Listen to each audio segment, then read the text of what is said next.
स्पष्ट करना चाहूँगा। दुर्जन कहता है इस बकरी में दैवी शक्ति है जिसे पहचानने की ज़रूरत है, यह हर तकलीफ़ हल कर सकती है। ग्रामीण कहता है गांव में सूखा पड़ा है, गांव में अकाल पड़ा है, क्या ये बकरी हल कर सकती है? दुर्जन कहता है बकरी के बताए रास्ते पर चलो, पानी जमीन फोड़ कर निकलेगा। महामारी का कारण बकरी पर हुआ जुल्म बताया जाता है और अंत में इस बकरी को इतने समय तक किसने प्रताड़ित किया, ये सारा दोष जहाँ से आवाज़ उठने की आशंका है, जहाँ से ऐसा लग रहा है कि यहीं से हमारा विरोध होगा, उसी पर ये सारा दोष मढ़ दिया जाता है। ये जो धूर्त और चालाक किस्म के लोग जो डाकू में से शरीफ बने हैं, जब भी इन्हें लगता है कि यहाँ से आवाज़ उठेगी तो इनका पहला कार्य होता है कि सारा दोष उन्हीं पर डाल दिया जाए और उन्हें कटघरे में खड़ा कर दिया जाए और सारा दोष उस पर मढ़कर और सिपाही उसे, उस विपत्ति को, उस लाचार स्त्री को जो उस बकरी की मालिक है, उसको सिपाही पकड़कर जेल में डाल देता है। यही है, अभी आपने कहा, यही है कि कैसे ये लोग जनता को बरगलाते हैं, जनता कैसे इनकी बातों में आ जाती है और जनता फिर वही देखती है जो ये लोग दिखाना चाहते हैं। सत्य दब जाता है, जिस चश्मे से ये लोग जो चीज़ दिखाना चाहते हैं फिर जनता वही देखने लगती है। जैसे अभी आपने कहा कि बकरी है, वो विपत्ति की बकरी है, सभी लोग जानते हैं। उसकी बकरी ले आई गई है, बकरी आश्रम बना दिया गया है और आश्रम ही नहीं, बकरी के नाम पर कई बकरी संस्थान, बकरी स्मारक निधि और पता नहीं कौन कौन सी संस्थाएं बनाई गई हैं। और जनता से पूछ कर गांव में जो भी विपत्ति आती है, यहाँ तक महामारी फैलती है, उसका कारण भी ये बताया जाता है कि बकरी, यदि ये बकरी इस औरत के पास रही तो कुआं सूख जाएगा, आग बरसेगी। औरत बेचारी रोने लगती है। ये झूठ है। लेकिन दुर्जन सिंह क्या कहता है, जनता आप ही फैसला करें, आप लोग कहें तो ये बकरी इस औरत को दे दें, फिर जो तबाही होगी इसके जिम्मेदार हम नहीं होंगे। बोलिए आप क्या कहते हैं, बकरी शान से यहाँ सेवा आश्रम में रहे या इस औरत के पास? एक ग्रामीण जो भोला भाला सीधा साधा इंसान है, वो कहता है आश्रम में ही बकरी को रखो। सभी लोग फिर उस आदमी के सुर में सुर मिलाते हैं कि ना हाँ, बकरी को आश्रम में ही रखा जाए। सिपाही सार्वजनिक संपत्ति हड़पने के आरोप में इस औरत को दफ़ा XQ0 के अधीन 2 साल तक सख्त कैद की सज़ा दी जाती है और फिर उस विपत्ति को, जो वास्तव में उस बकरी की मालकिन है, सिपाही उसे हथकड़ी लगाकर ले जाता है। औरत चिल्लाती रहती है कि यह अन्याय है, जुल्म है, बकरी हमार है। लेकिन सारी जनता गांधी जी की जय जयकार लगाती है और उस विपत्ति की आवाज़ जो है वो जय जयकार के बीच में दबकर रह जाती है। दुर्जन सिंह, प्यारे भाइयों, हमें आपकी समझदारी पर भरोसा था।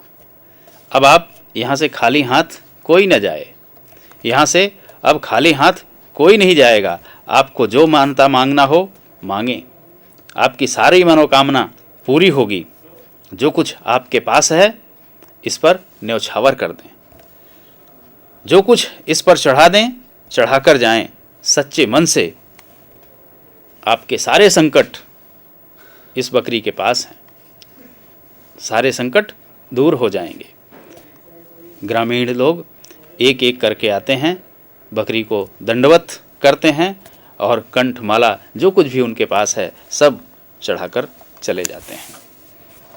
तो इस प्रकार ये बड़ी ही महत्वपूर्ण और इस नाटक की सबसे केंद्रीय बातें हैं कि कैसे ये लोग जनता को इस प्रकार ऊंचे आदर्शों के महान व्यक्तियों के आड़ में कैसे उन्हीं की चीज़ को उनसे छीनते हैं और वे लोग भी भोले भाले लोग इनकी बातों में आ जाते हैं और जो इस चीज़ को समझते हैं, अपने अधिकारों की बात करते हैं, उन्हें किस प्रकार दंडित किया जाता है। ऐसी ही कुछ बातें, ये बड़ी मार्मिक बातें हैं और इन्हीं मार्मिक बातों की तरफ सर्वेश्वर दयाल सक्सेना ने हर एक संवाद में हर एक व्यक्ति के द्वारा जो है वो व्यक्त की हैं। मिश्रा जी, और बकरी स्मारक निधि बनाई जाती है जी, और लोगों से कहा जाता है कि इस पर इसकी पूजा करो, इसका सम्मान करो। और लोग पहले तो फल फूल लाकर चढ़ाते हैं, तो दुर्जन सिंह नाराज़ होता है कि इस पर ये सब क्या चढ़ाते हो, ये सब नहीं, मनोकामना पूरी करो और बकरी स्मारक निधि में खुलकर दान दो। ग्रामीण कहता है कि हम पंचन के पास कुछ नहीं सिवाय 1 बिगहा ज़मीन के। तो कहता रुपया पैसा सोना चांदी चढ़ाओ, जो दान कष्ट उठाकर नहीं दिया जाता वह फलता नहीं है। और इस तरह पूरे समाज को, पूरे गांव को इस धर्मांधता के नाम पर पाखंड का सहारा लेकर, डर दिखाकर उसे शोषित किया जाता है। और दूसरा दृश्य जो हम कहेंगे कि इसमें जो युवक है वह एक जागृति और चेतना लिए हमारे सामने आता है। जैसा मैंने शुरुआत में कहा कि एक आदि विद्रोही प्रकार का युवक। ये आदि विद्रोही शब्द मुझे एक हावर्ड फास्ट का उपन्यास है स्पार्टकस, उसका जो अनुवाद अमृत राय ने किया उसका नाम दिया था आदि विद्रोही। तो यहाँ हम इस युवक को आदि विद्रोही ही नाम देंगे, क्योंकि ऐसे पाखंड और अत्याचार के खिलाफ जब सभी की ना खत्म हो गई है तब भी इसकी ना बरकरार है। नटी कहती है, जैसा विदूषक जो नाटक में अपना कार्य करते हैं, तो नटी कहती जाल लेकर खड़े होना न तुम पानी में, डाल देगी यहाँ हर शय तुझे हैरानी में। यहाँ पर वह युवक या युवक की तरफ इशारा है कि नट कहता है कि हम तो मछली के संग घड़ियाल बांध लाएंगे, जोश होता है कुछ ऐसा भरी जवानी में। और उस युवक की बातें जो उस गांव को, समाज को जागृत करने का प्रयास करता है। ग्रामीण कहते हैं सभी मन मसोस कर बैठे हुए हैं निराश से। एक ग्रामीण कहता है विपत्ति को जेहल ले गए, बकरियों छीन लेन। युवक कहता आपने बकरी क्यों दी, मतलब आपने इस अन्याय का विरोध क्यों नहीं किया। ग्रामीण कहता है कहीं गांधी बाबा की है। दूसरा ग्रामीण कहता है अरे भगवान के नाम ले लिहिन, कौन प्रपंच करे, वो कहिन देवी और हम मान लिया। यानी प्रथम प्रयास अत्याचारियों का डंडा नहीं, प्रथम प्रयास शरीफ दिखने वाले अत्याचारियों का कि धर्म के नाम पर या महापुरुषों के नाम पर, बड़ी बड़ी बातों के नाम पर लोगों को बरगलाना या उन्हें दबा देना। तो किस तरह के संवाद और इस तरह की जागृति लाना समाज में बड़ा सरल नहीं होता। काफ़ी ऐसे लोगों को समझाने के लिए आपको काफ़ी जूझना पड़ता है और कई बातें सिद्ध करनी पड़ती हैं, तब जाके लोगों में सही बात की समझ आती है। और ये इस लोक नाटक ने यह कार्य बखूबी ढंग से देश के कई भागों में किया है। देखिए आगे संवाद कि गांव के लोग कहते हैं युवक से, चार किदपचियन के बीच बैठते हो, कानून बूके लागो है, पाप पुण्य तो से हम ढेर जानित है, उनके झूठ उनके साथ जाई, हमार सच हमरे साथ, हम पंचन बच्चा नहीं न जौन सिखाए चले हो। युवक कहता है, हम तो सही बात कहते हैं काका, सिखाते नहीं। ग्रामीण कहता है, क्या सही है? तो युवक कहता है, बकरी बकरी है, देवी नहीं, आश्रम जाल है, ये सब चोर हैं, डाकू हैं। और अंत में कि वो उनके पास, उन्हें समझ में आ गया कि अब इनके पास देने के लिए कुछ भी नहीं बचा, ये ग्रामीण खाली हो चुके हैं। तो उस समय अंत में भी इस बकरी का इस्तेमाल करके भोज आयोजित किया जाता है कि जिसका उपयोग कर लिया अब उसकी कोई ज़रूरत नहीं। और सत्यवीर कहता है कि मैं बकरीवाद पर भाषण देने विदेश चला जाता हूँ। कर्मवीर कहता है, मैं चुनाव लड़ लेता हूँ। और ये औरत जब तक छूट कर आएगी तब फिर हमें इस बकरी की कोई ज़रूरत नहीं रहेगी। कर्मवीर जाति समीकरण, राजनीति एवं सत्ता भी हमने इसमें, इस नाटक में हम पाते हैं। और सिपाही से जिस प्रकार की बहस, कर्मवीर कहता है, जानते हो बकरी मैया का आदेश है। युवक कहता है, जानता हूँ, बकरी भी आप हैं, मैया भी आप हैं, आदेश भी आप। कर्मवीर कहता है, कुछ पढ़ा है। युवक कहता है, सोहबत की है, अक्षर कम, कमीनगी ज़्यादा पहचान लेता हूँ। सिपाही उसे इशारे में धमकाता है, ऐसी पहचान का इलाज हमारे पास है। इलाज आपके पास हर चीज़ का है, गरीबी और अन्याय का नहीं। कर्मवीर कहता, नक्सलवादी है क्या बे? युवक कहता, उसकी पहचान तो आपके पास है, मैं असलवादी हूँ, असल बात कहता हूँ। गरीबों की बकरी पकड़कर पहले उसे दुहा, अब नोट दुह रहे हैं, फिर पद और कुर्सी दुहेंगे। ये जो मैंने चैखों की बात की कि केंद्रित होकर बात, जो लेखक का उद्देश्य एक जगह आता है कि कितने आदमी का गिरोह है, यदि अकेला होता तो इतनी बात नहीं निकलती। और वहाँ उसका, युवक का जवाब है कि जिसके पास आवाज़ होती है वह अकेले होने पर भी निकलती है। और बदलाव की कोशिशें, ये नाटक आज भी प्रासंगिक है और आज भी अधिकतर आम आदमी को सुलभ हो सकने वाले तमाम साधनों को दुर्लभ बनाने या छीन लेने का काम बंद नहीं हुआ।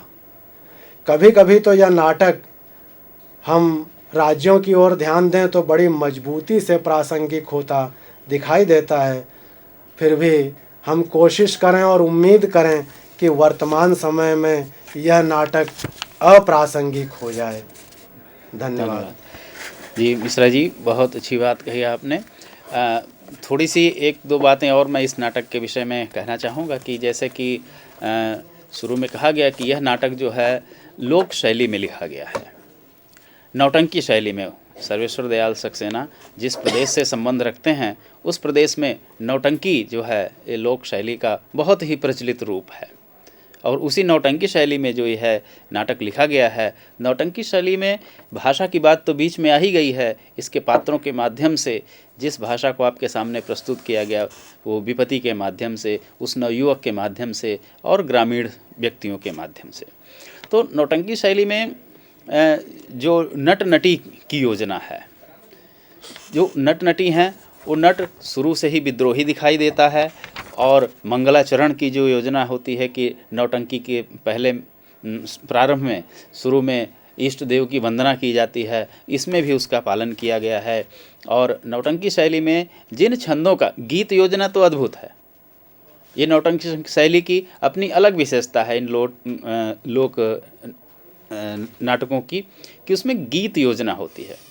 तो इस नाटक में भी सर्वेश्वर दयाल सक्सेना ने बहुत ही सुंदर गीतों की योजना की है। यहाँ के पैरोडी गीतों के नकल करके जो गीत बनाए जाते हैं, चाहे पुलिस वाले का गीत हो, डंडा ऊंचा रहे हमारा झंडा ऊंचा के पैरोडी पर बनाया गया गीत है, या अन्य गीत हैं। ये गीत जो हैं, इन गीतों की योजना के माध्यम से इस नाटक के जो व्यंग हैं वो अधिक मार्मिक बन गए हैं, मारक बन गए हैं, ऐसा कहें हम, कि बड़ा सीधा घाव करें गंभीर।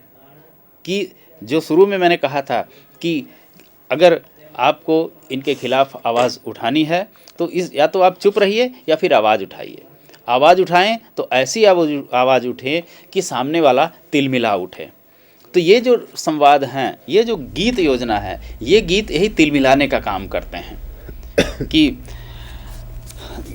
बहरे तबील है, दौड़ है, चौबोला है, ये इस नाट्य शैली के कुछ प्रचलित छंद हैं और इन छंदों का बखूबी प्रयोग जो है इसमें किया गया है।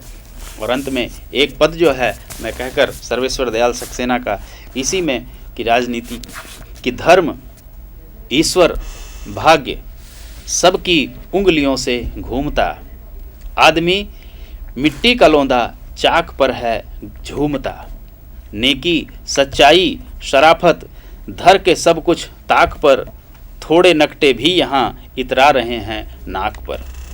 एक नारा ढलता है हर नई बर्बादी के बाद, एक नारा ढलता है हर नई बर्बादी के बाद, आश्रम ही आश्रम खुल गए आज़ादी के बाद। धन्यवाद, नमस्कार।